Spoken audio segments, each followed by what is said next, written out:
teka ndungu ɗo nawnaji ɗuɗuɗe yalta hen sabu a taway di'e no diwi no dewi tawa kadi paykoye no fija e mum sifa noon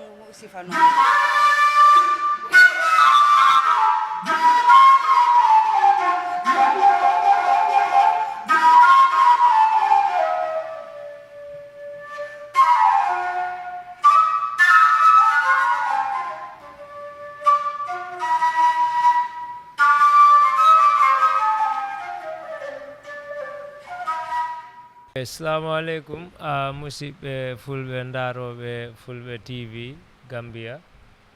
ko min musidɗo mon Jibril Gandowo Balde arani on ɗo hande pour yewta on yewtere kulle cellal hande noon programme on topic mo min ƴettata on ko ɗum woni ñaw ƴiƴam ɗum ko no wiya ɗum high blood pressure. High blood pressure nak ko ɗum woni ñaw ƴiƴam ko buy andiri ɗum ko ñaw mo annanɗa ko kulle ƴiƴam e nder laabi ko ƴiƴam rewata because ƴiƴam e nder ɓandu bani adama no jogii laabi ko yarata so ɗi laabi noon dole ko ƴiƴam ɗan yawtirta e ɗi laabi ko ɗum on pressure wiyete high blood pressure because si tawi wondema ƴiƴam ɗan no forsa pour yawtude e nder laabi ɗin ɗum waɗay wondema ha ɓernde nden a yiyay golle makko ɗen ɓuray mettude because o ɓuray pompude ƴiƴam so buy no andiri high blood pressure silent killer sa wi yimɓe buy no wiya silent killer high blood pressure ko silent killer wondema high blood pressure o ñaw ƴiƴam ko ñaw mo annanɗa no wawi warde neɗɗo tawa a tinani because ko buy ko hollirta tawa yimɓe ɓen wawata anditude e tamanseruji ɗi o ñaw fintinta so sa daari no jogii dambuɗe ɗe annanɗa no jari yimɓe watta hakkille mum si ari o ñaw ƴiƴam because sa daari tubakoɓe ko ɓe wiyata everybody know your numbers wondema neɗɗo kala no foti andude numbers ji makko ko numbers ji honɗi fotuɗa andude ko ɗum woni blood pressure number ma o blood pressure nak no jogii nombaji ɗi annanɗa ko ɗin hollirta sino waɗa ɗum check ka l'hôpital e machine ji so normal blood pressure ɗum woni si machine on ndaari ƴiƴam ma no dogirta e nder laabi mum on pressure foti wonde 120/80 ko ɗum woni normal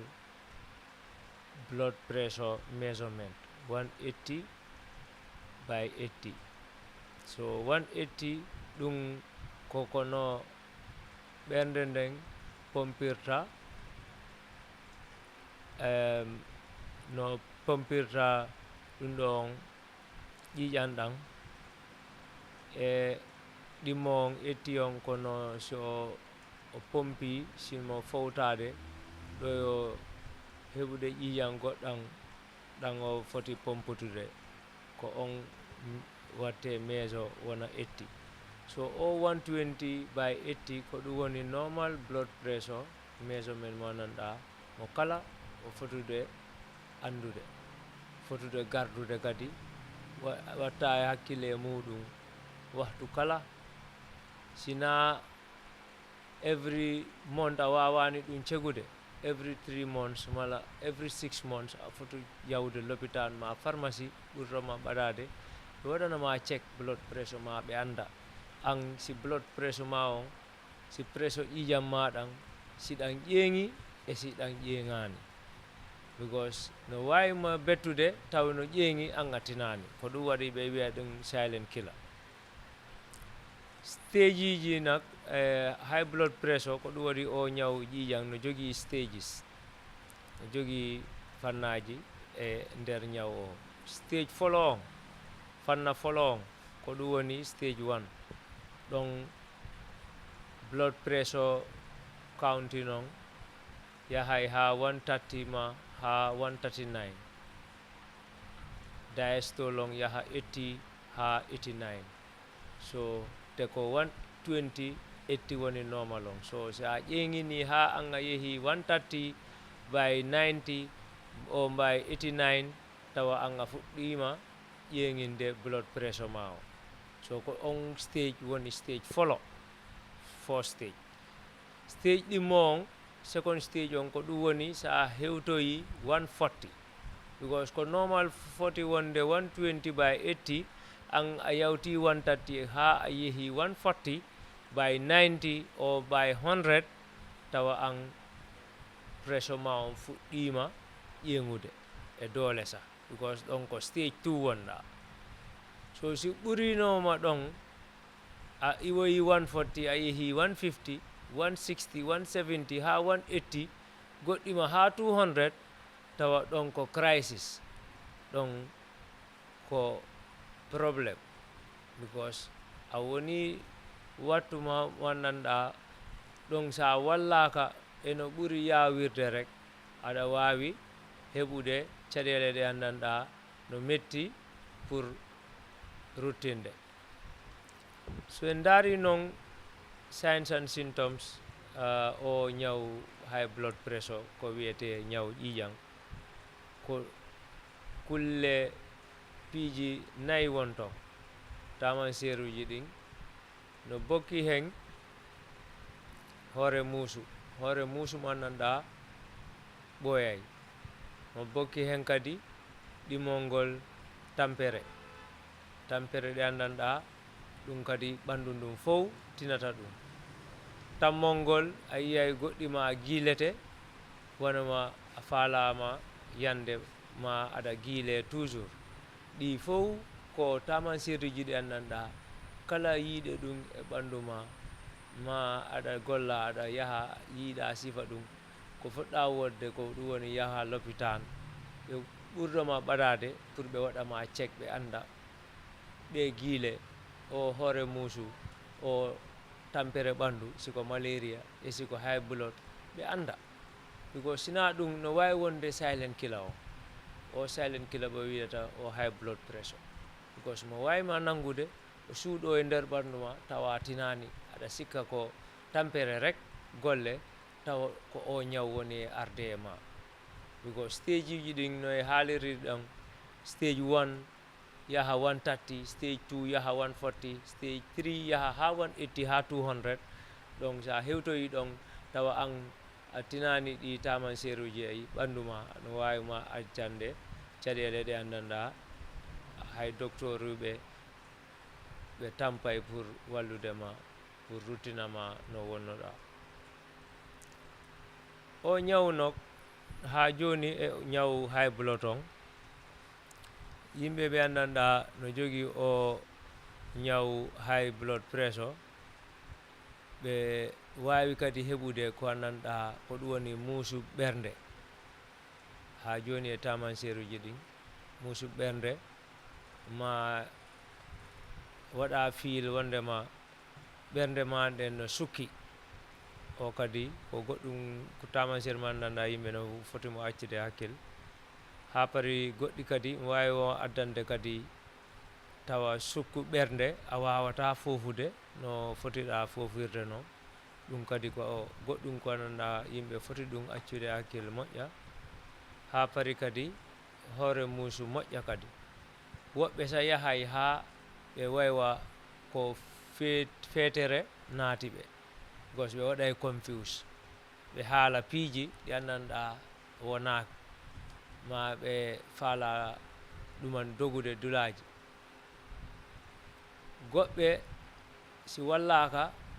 high blood pressure on heewoyi ha ɓurtoyi hewtoyi crisis level wonma 180 en no wawi sah ɓandu ndun sera e ɓandu ndun maaya e yiyay ɗin piiji woɓɓe ɓandu maɓɓe yaara sera hunduko ko yaara sera gite ɗe yaara sera noppi ɗin fof yaara sera so ɗum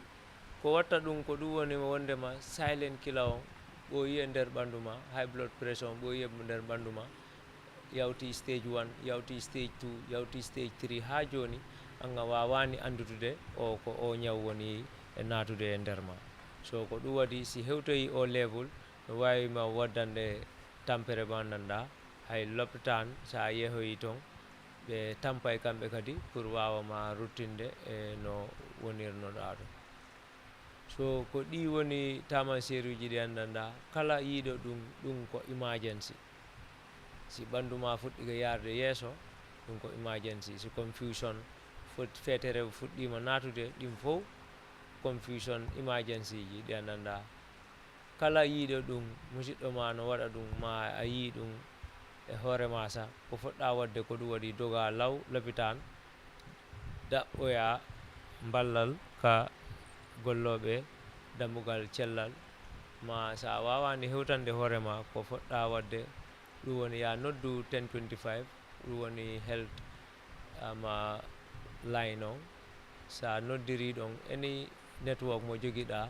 a yowata haydara 1025 nden ɓe wawma wallude kadi so joni noon yewtere ɗen en continue ha joni ndaren ko honɗum watta si high blood pressure ñawdaka an aɗa heeɓi pressure ma on no ƴeeŋa no ɓurta normal pressure on ko ɗum woni 120/80 temedere nogay e capanɗe tati ko ɗi woni reading ndi yandanda ko ɗum woni normal blood pressure ƴiƴanɗan ko ɗum ko ni woni fotirde dogirde e nder laabi mum e nder ɓandu amen ɗum so si ɓurti ɗi level ji ha yeehoyi 130 140 150 ha 180 ɗum ko high blood pressure level ji so si ɗum kadi yeehi ha cegoyaka ha waɗoyaka ñawdaka ko wawi addude koye ɗin piiji mi arta yewtude joni hunde folo ko wawata wadde si high blood pressure ñawdaka sakatuma si yeehi ha ɓurtoyi ko ɗum woni stroke no wawi heɓade stroke no wawi heɓade te ɗum si heɓike neɗɗo no wawi hen ñakkude gurdal makko so hay goto to fadu si blood pressure ma no ƴeeŋa pour yahoya l'hôpital pour ɓe ƴonnama lekkele pour no ɓe jippina ɗum pour no ɓe ruttina ɗum ha wona normal ɗimmol ngol ko ɗum woni heart disease ɓernde nden ko pompata ƴiiƴan kon ɗum kadi yahoyay ha ñawa heɓa probléme te ɗum si heɓoyi probléme no wawi addande cardiac arrest ko ɓe wiyata a min de kaari ko mene wonduno ɗo min o juuli o waɗi fof o hirti o naati suudu makko subaka o finani ma ko ɗo o jooɗino o yeehi golle ko ɓoyani rek waɗi e musidɗo an goɗɗo police officer o yeehi golle o tini ɓandu makko ndin ɓernde makko ɗum no waɗa tight no sukka o naɓi hoore makko l'hôpital o iwi office ɓe cekimo ɓe jonnimo lekkele o rutti afta ha joni mo tina wondema ɓernde makko ndi no sukki ha joni o ruttoyi kadi l'hôpital e nder on yaadu o maayi so ɗum fof ko exemple heart disease ma high blood ma nanda ɓooyi e ɓandu ñawdaka waɗa stroke waɗa cardiac arrest because ko pompata ƴiiƴan kon ko machine e nder ɓandu so ɗum kadi heeɓi probléme ɓooyi ñawdaka rek wawi taƴude no wawi jonnude probléme o nanda waɗa stop heart on so ɗum no wawi wadde ha cardiac arrest te cardiac arrest si waɗi ko ɗum woni heart on waɗi stop so neɗɗo on nak ko heart jogui neɗɗo ko ɗum woni pom machine wona wasi ko neɗɗo ko moto heart on woni machine on so machine on si boni rek yahani neɗɗo kadi ko mayay wawata wuurde so ko ɗum waɗi piiji ɗi annanda yimɓe foti actude hakkille maɓɓe pour high blood sa heeɓi ɗum a foti ɗum cegude wattu kala pour anda an si high blood pressure ma no waɗi normal e si ɓurti tammol ngol probléme mo wawata heɓude si high blood pressure ñawdaka ko ɗum woni kidney probléme kidney kadi koye nder ɓandu woni te ɗum no jogui nafa ɓayri ko ɗum laɓɓinta kala ko woni poison e nder ɓandu ndun e nder ƴiƴam ɗam so ɗum kadi si heɓoyi ya heeɓi high blood ko heewi a ñawdaka rek ɗum kadi no wawi addude kidney probléme ko fawi ɗon kon probléme o annanda ko ɗum woni wawata wonde kadi si high blood pressure ñawdaka ko ɗum woni guite maɗen kadi si ɓurtoyi a wawata yiide so ɗum kadi ko probléme o annanda buy ɓe annanda ɓe heɓi high blood pressure ñawdaka yeehi ha bonni guite maɓɓe ɓe wawani yiide so high blood pressure ko hunde nde annanda mo kala mo foti mo wattude hakkille honno waccirtamo hakkille ko ɗum woni every month ma every 2 months ma every 3 months yaha l'hôpital hay sa ñawaka sa ma a sellani ma aɗa selli aɗa wawi yawde l'hôpital pour rek ɓe waɗama check blood pressure ma ɓe anda blood pressure ma sino waɗi normal e si waɗani normal siko level 1 high blood pressure joguiɗa siko level 2 siko level 3 pour ɓe wawma jonnude lekkele pour ko jippinta ɗum pour anda wondema jennatama probléme so ɗum no dañi nafa pour yimɓe anda ɗum moƴƴa so ko message mo annanda ko ɗum men faala yimɓe ɓen anda pour kulle affaire high blood ko ɗum wonima wondema high blood pressure ko ɓuuri hewde jonnirta signal jonnirta sign wondema no ara mandarga jonnirta ɗum so mo kala foti ɗum accude hakkille ko ɗum waɗi men inni every 3 months ma ko boni o ko boni every 6 months yahu l'hôpital ɓe waɗanama check blood pressure ma because ko ɓuuri hewde scientiste aɓe docteur aɓe wisiti ɓe yi ɓe anditi wondema high blood pressure wonowa kañum sino ara e ma waynotako no wawi arde rek yana e dow ma so ko ɗum waɗi every 3 months an kadi a foti ɗo accude e hakkille ma pour yaha l'hôpital hawsa nawnani sa pour rek garda hoorema wondema high blood pressure kañum nangatama because high blood pressure sa nanguima rek aɗa wawi heɓude diabetes because ko high blood pressure e diabetes yadata te ɗiɗo ɗiɗi joni no heewoy e nder l'hôpital ji amen sa daari ka l'hôpital yimɓe wallinaka l'hôpital Banjul ma Serakunda siko yimɓe temedere yimɓe 50 ma jeeɗiɗo fof ko kulle high blood ma diabetes wona malaria wona rewredu wona pneumonia kono ko ɗi ñaw ɗiɗi so yimɓe foti wattude hakkille e ɗi ñaw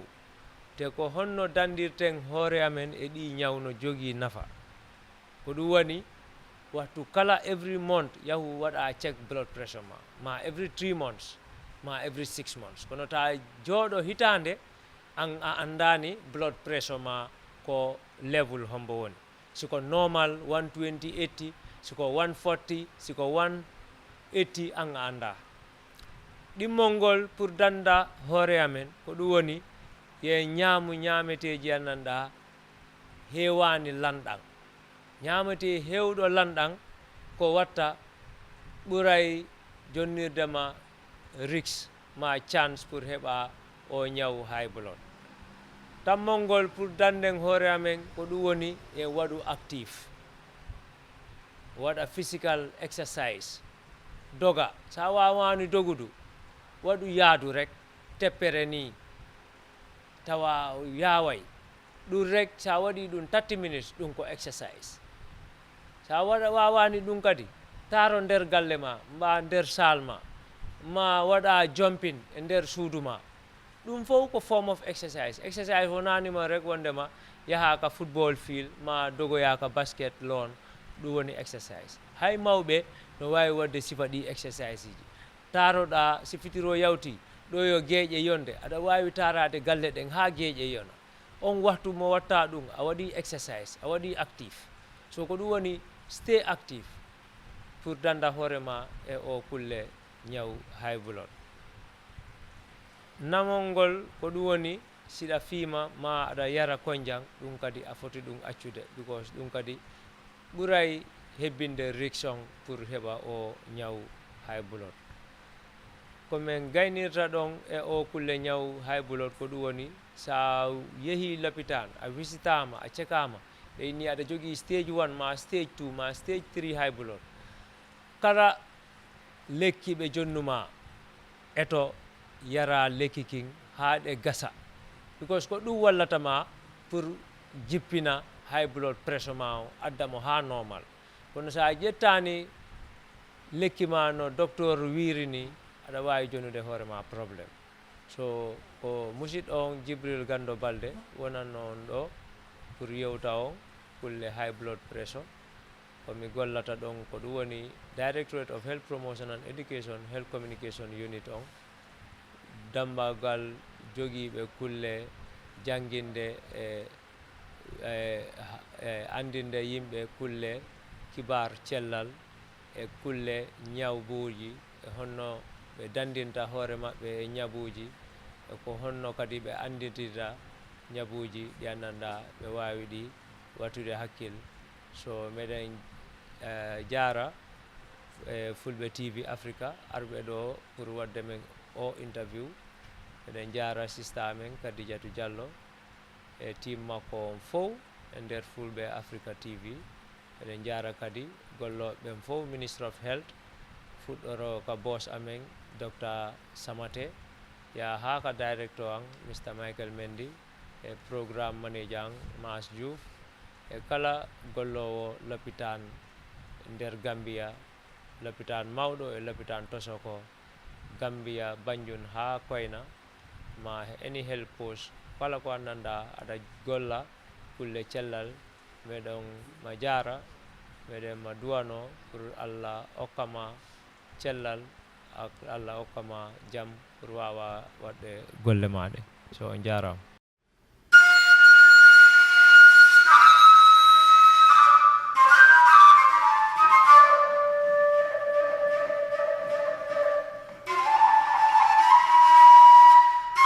fewndi wo ko ɗum yewtirte te ka ndungu ɗo nawnaji ɗuɗuɗe yalta hen saabu a tawa di'e no diwi no dewi tawa kadi paykoye no fija e mum sifa noon